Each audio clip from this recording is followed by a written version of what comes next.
this tension, baby, let your body loose. Ah! Hello mga be at engines. Yes, LSS na ba ang lahat sa pinakabagong release ng Enhypen na English single? Yes, at first music release for 2025 ng ating OT7. Ano, LSS na ba kayo mga be?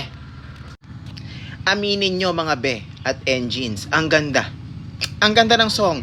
Pero, iba yung vibe niya. No? Parang, gumaganon-ganon eh. Oh. Hindi siya yung sobrang ganon.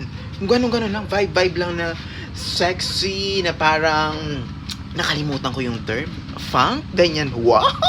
Diba? Iba yung vibe. And, I love this vibe. Ito yung vibe na smooth, na sexy lang. Yung ganon. Huy! Stream na mga be.